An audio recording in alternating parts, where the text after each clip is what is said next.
Para hablar de corrupción en el Perú, ahora último tenemos un ejemplo que nos ayudará a entender cómo funcionan las cosas en nuestra realidad. Lavallato. Primero que es un tema que siempre se ha dado, ¿no? O sea, que siempre ha estado inmerso en los distintos niveles de gobierno, ¿no? En el ámbito nacional, en el ámbito local, el perjuicio es mayor, ¿no? Porque los líderes políticos son el referente de una sociedad, ¿no? Y eso genera un impacto. Entonces podemos escuchar por la calle decir, bueno, si el presidente lo hizo, ¿por qué no lo puedo hacer yo? En este mal social tiene que ver mucho la clase de educación que se está impartiendo en la sociedad afectada, y como sabemos en nuestro país, este es un punto demasiado flaco en nuestra forma de ser. Lamentablemente el peruano promedio no practica valores. La educación juega un rol importante y es donde podemos atacar básicamente el problema, ¿no? Lamentablemente un resultado inmediato, si queremos generar una reforma, no puede ser, ¿no? Claro. Porque estamos hablando de una nueva generación, ¿no? De una generación que no esté compitiendo por quién sabe más o quién menos, ¿no?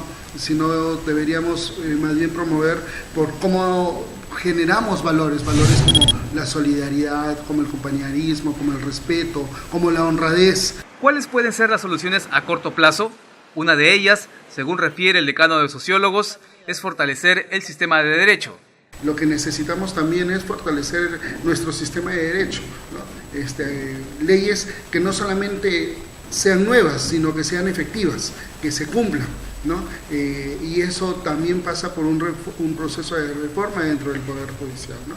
Y los mismos jueces lo manifiestan, ¿no? Entonces tenemos que generar una reingeniería en el sistema de administración de justicia también, pero volvemos al mismo punto.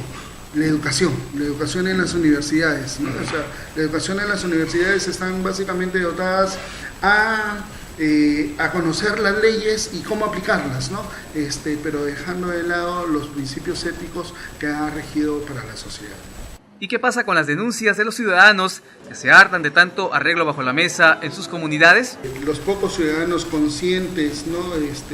que buscan el buen uso de los recursos, generan estas denuncias, pero a las finales terminan denunciados y terminan afectados. Entonces los ciudadanos no se sienten protegidos por estas normas, ¿no? Las normas son muy interesantes, son incluso modelos para otros países, ¿no? Tenemos la ley de participación y control ciudadano que establece distintos mecanismos de participación y vigilancia ciudadana, como el Consejo de Coordinación Regional, como el Comité de Vigilancia del Presupuesto Participativo, como el Comité de Vigilancia de los Programas Sociales. O sea, existen esos elementos, pero ¿cuántos de estos comités han hecho incidencia en ese trabajo? Han generado sus informes y cómo han quedado esos informes, ¿no? O sea, hay un seguimiento mínimo, hay un descontento de la población tiene la percepción de que que los mecanismos legales, que los instrumentos legales y los decisores de la administración de justicia no toman con interés su trabajo, ¿no? Para terminar, se nos viene un proceso electoral en octubre. ¿Qué le debemos pedir mínimamente a los políticos que participarán de estas elecciones?